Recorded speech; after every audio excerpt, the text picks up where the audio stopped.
जयंतीच्या निमित्तानं त्याचबरोबर आपण सावित्रीबाई फुले, छत्रपती शिवाजी महाराज, गाडगे महाराज असा हा संयुक्तिक जयंती सोहळा ठेवला, त्याबद्दल तुमच्या सगळ्यांचं मनापासून आभार मानतो। आजच्या कार्यक्रमाला खास करून उपस्थित असलेले या प्रभागाचे, या विभागाचे, या मतदारसंघाचे आमदार संजयजी उपाध्याय, आपल्या सर्वांच्या लाडक्या, प्रत्येक वेळेस आपल्या कार्यक्रमाला आवर्जून उपस्थित राहतात, सहकार्य करतात, त्या संध्याताई जोशी, व्यासपीठावरील सर्व मान्यवर, आमचे मार्गदर्शक पंढरीनाथजी पवार आणि उपस्थित समाज बांधवांनो, भगिनी, 12 फेब्रुवारी पासून मी बाहेर आहे आणि जवळजवळ 20,000 किलोमीटरचा प्रवास माझा झाला आहे। त्यामुळे उभं राहिलो की पाय हलतात, म्हणून त्याला म्हटलं मी जरा बसूनच बोलतो। पवारांच्या नंतर आमचं बी नंबर आहेच, माझं 71 चालू आहे, पण घरी बसवत नाही, मन स्थिर राहत नाही, कारण हे समाजाची घालमेल, समाजाचं मागासलेपण, समाजाचं दारिद्र्य पाहत नाही। अजूनही ग्रामीण भागामध्ये समाजाची अवस्था फार वाईट आहे आणि म्हणून सातत्यानं फिरून समाजाला जागृत करावं, समाजामध्ये ऐक्य निर्माण करावं, पवारसाहेब थांबा जरा, ऐक्य निर्माण करावं आणि कुठंतरी संघटन करावं, अशा हेतूनच गेले 30 वर्ष पवारसाहेब आम्ही सगळे फिरतो आहेत। आणि हे फिरत असताना आमच्या एक लक्षात आलेलं आहे की समाजामध्ये एक चांगलं परिवर्तन घडतं आहे। ग्रामीण भागामध्ये मी जेव्हा जातो तेव्हा सुरुवातीला 50-25 लोक असायचे, परंतु आता हजारोनी लोक असतात। त्याच्यामध्ये अनेक लोकांनी मी सामाजिक न्याय मंत्री असताना ज्या ज्या सुविधा उपलब्ध करून दिल्या त्याचे बरेचसे फायदे आपण समाजाला दिलेले आहे। शिक्षणाचे दिलेले आहे, उद्योगाचे दिलेले आहे। पूर्वी मागासवर्गीय माणूस म्हटला की त्याला कोणतीही बँक कर्ज देत नव्हती, तो उद्योग करू शकत नव्हता, परंतु सामाजिक न्याय विभागामध्ये मी स्वतःचा उद्योग विभाग तयार केला, सहकार विभाग तयार केला आणि आज 1 कोटीपासून तर 100 कोटीपर्यंतचे कारखाने महाराष्ट्रामध्ये, जवळजवळ 1000 कारखाने आपल्या लोकांचे उभे आहेत, आपल्या म्हणजे मागासवर्गीय समाजाचे।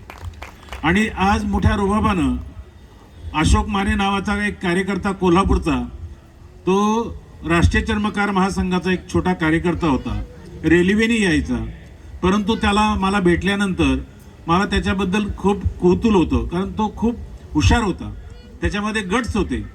त्यांनी मला सांगितलं की एखादी शाळा मला मिळेल का? त्याला मी स्वतः असं सांगितलं की शाळा नाही मिळणार तुला, तू एखादा उद्योग उभा कर, तुला मी परवानगी देतो। आणि तो पहिला माणूस आहे की ज्यांनी माझ्याकडे सूतगिरणीची परवानगी मागितली। सूतगिरणीची त्यावेळेची किंमत होती 42 कोटी रुपये। त्याला मी 42 कोटी तर दिलेच, परंतु त्याच्याबरोबर अजून 6 लोकांना 42 कोटी रुपये दिले आणि 7 कारखाने 95 सालात ते 95 ते 99च्या काळामध्ये 7 कारखाने उभे राहिले। आज ते कारखाने संपूर्ण महाराष्ट्रामध्ये त्यांचा 1 नंबर आहे। जर्मनी, अमेरिका म्हणजे परदेशामध्ये त्यांचं सूत जातं। अशा पद्धतीनं छोटे मोठे उद्योग सुद्धा 1 कोटीचे, 2 कोटीचे, 4 कोटीचे, 5 कोटीचे, असे 10 कोटीचे, 20 कोटीचे, जवळजवळ 1000 उद्योग पश्चिम महाराष्ट्र आणि संपूर्ण महाराष्ट्रामध्ये उभे आहेत। माझं म्हणणंच ते आहे की माझ्याकडे येताना तुम्ही मागता काय? 50,000ची योजना आहे, तिचं 1 लाख करा, 1 लाखाची योजना आहे, तिचे 2 लाख करा। नाही, हे तर होईलच, ते मी करतोही आहे, परंतु मोठ्या उद्योगाला कुठंतरी 1-10 माणसं येऊन एखादी संस्था स्थापन करा। मुंबईसारखं या ठिकाणी ठिकाण आहे, उद्योगाला प्रचंड साथ आहे। या इथे आता संतोष शिंदे साहेबांनी भाषण केलं आणि ते भाषण तुमच्या लक्षात आलं पाहिजे की त्याचं असं म्हणणं आहे, तुम्ही नोकरीवर अवलंबून राहू नका, तुम्ही उद्योगाच्या मागे लागा आणि आम्ही तुम्हाला उद्योजक बनवायला तयार आहोत। सरकारचा मागच्या पंचवार्षिकचा निधी होता 50,000 कोटी मागासवर्गीयांसाठी, अनुसूचित जातीच्या लोकांना उद्योगधंदा करण्यासाठी। त्याच्यातले 10,000 सुद्धा कोणी वापरले नाही, 50,000 कोटी रुपये परत गेले। आपण रस्त्यावर बसून समाधी आहात, परंतु तुमच्या मुलाबाळांना कमीत कमी चांगलं शिकवा, त्यांना उद्योजक बनवा। इथं महिला फार मोठ्या प्रमाणात आहे, तुम्ही घराच्या प्रमुख आहात. घरामध्ये जे काय होतं ते तुमच्यामुळं होतं. नवरा जरी कामाला जात असेल, महिनाभर काम करून तो पगार आणून देत असेल, परंतु घराचं संपूर्ण नियोजन हे महिलेचं आहे. घरामध्ये धान्य किती आणायचं, तेल किती आणायचं, भाज्या किती आणायच्या, मुलांना शाळेत न्यायचं, त्याचा डबा पाहिजे, नवऱ्याचा डबा पाहिजे, हे जे काही नियोजन आहे हे फार महत्त्वाचं नियोजन आहे. आणि म्हणून तुम्ही सुद्धा आपली मुलंबाळं यांना जास्तीत जास्त कसं चांगलं शिक्षण मिळेल, जास्तीत जास्त मोठं शिक्षण कसं घेता येईल याचा आपण अट्टास धरला पाहिजे. आणि मनमोकळेपणानं, जसं मगाशी आमच्या पवार मॅडमनी सांगितलं की तुम्ही घराच्या बाहेर पडा. मी या राज्याचा नुसता समाज कल्याण मंत्री नव्हतो, मी महिला बाल कल्याण खात्याचाही मंत्री होतो. आणि मी भाग्यवान समजतो स्वतःला. हे जे महिला धोरण आपण मांडताय ना, हे पहिलं भारताचं महिला धोरण हे मी बनवलं. त्यावेळेस महिला धोरण बनवायची संधी महाराष्ट्राला मिळाली होती. अटल बिहारी वाजपेयी साहेबांनी महाराष्ट्राला सांगितलं की तुमचं हे मुंबई आणि महाराष्ट्र जे आहे ते सर्व बहुगुणीय आहे आणि म्हणून महिलांचं धोरण कसं असावं भारताचं हे तुम्ही बनवा. आणि त्यावेळेस मी महिला बाल कल्याण मंत्री होतो. त्याच्यामध्ये आपण खूप सवलती दिल्या. त्यावेळेस महिलांना आपण 30% आरक्षण नोकरीमध्ये आणि 33% आरक्षण हे स्वराज्य संस्थेमध्ये दिलं.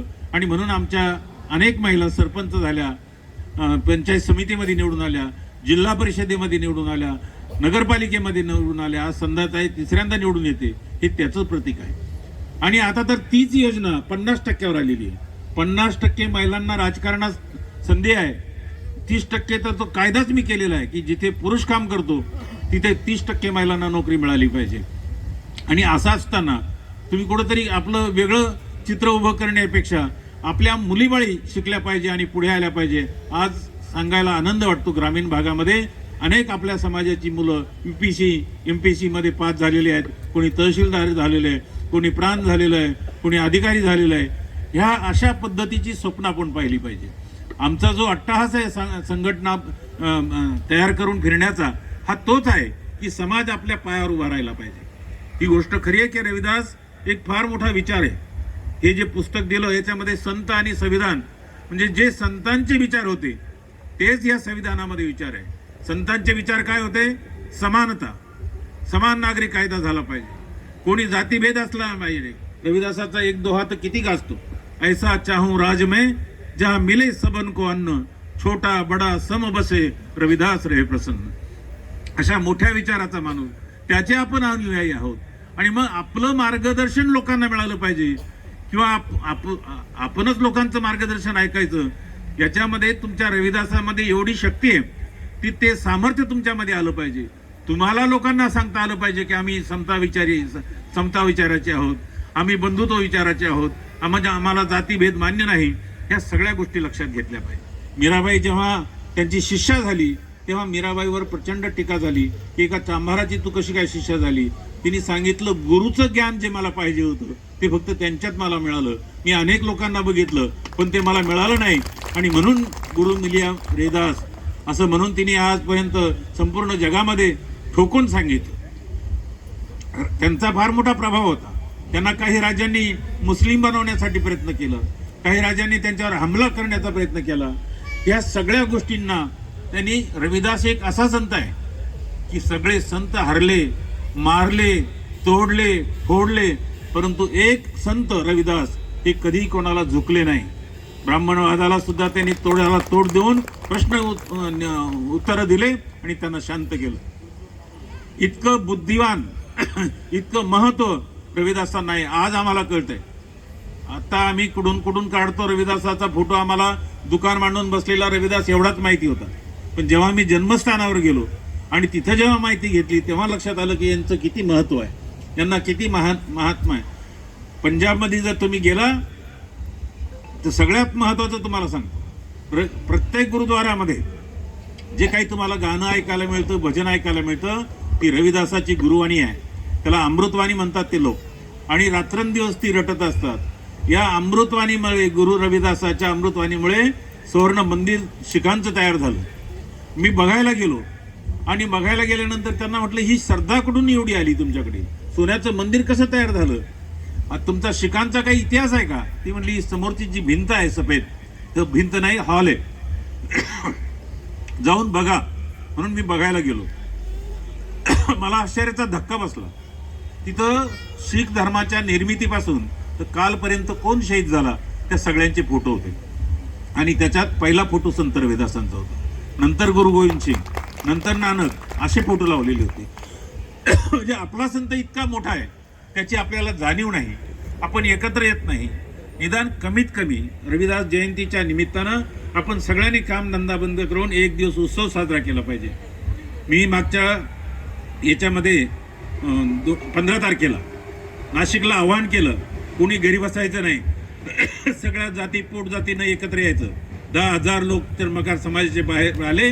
रस्त्यावर जो काही नजारा पाहिला, प्रत्येक लोक मला फोन करून विचारत होते, हा तुमचा समाज इतका मोठा आहे? म्हटलं हा 10% आहे, अजून 90% घरात आहे. आणि म्हणून तुमची शक्ती दिसली पाहिजे.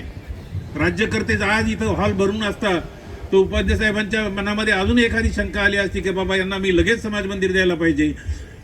एवढा मोठा तुमचा समाज आहे. आणि हेच आपण 95ला केलं. आपण महाराष्ट्राचा मेळावा चर्मकार समाजाचा घेतला.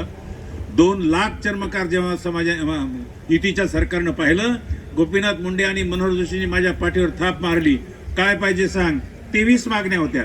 23च्या 23 मागण्या आपल्या मान्य झालेल्या आहेत. हे कशाचं प्रतीक होतं? हे शक्तीचं प्रतीक होतं. आणि म्हणून आम्ही तुम्हाला सांगतो, आता तुम्ही आलेत, तुम्हाला बोलून काय फायदा, परंतु जे आले नाही ते कसे समाजाच्या कार्यक्रमाला येतील?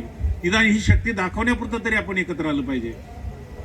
जवळजवळ 29 देशामध्ये रविदासांची, देशात परदेशामध्ये रविदासांची जयंती साजरी झाली.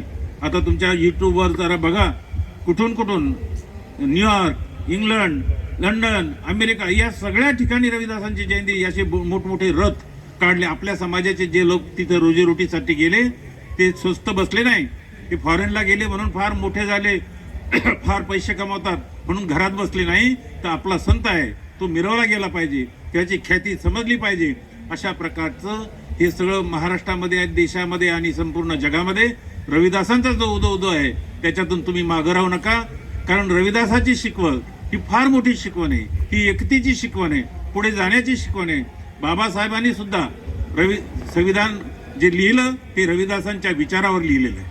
कारण रविदासांचे विचार आणि पहिला त्यांचा अनटचेबल ग्रंथ होता तो त्यांनी बाबासाहेबांना, रविदासांना अर्पण केलेला आहे. अशा सांगण्यासारखं तर काय मी 2-2 तास बोलतो, परंतु आता वेळ, मी आलो 5ला मुंबईमध्ये, मला येता येता इथं सांगितलं थांबा येऊ नका, थांबा येऊ नका.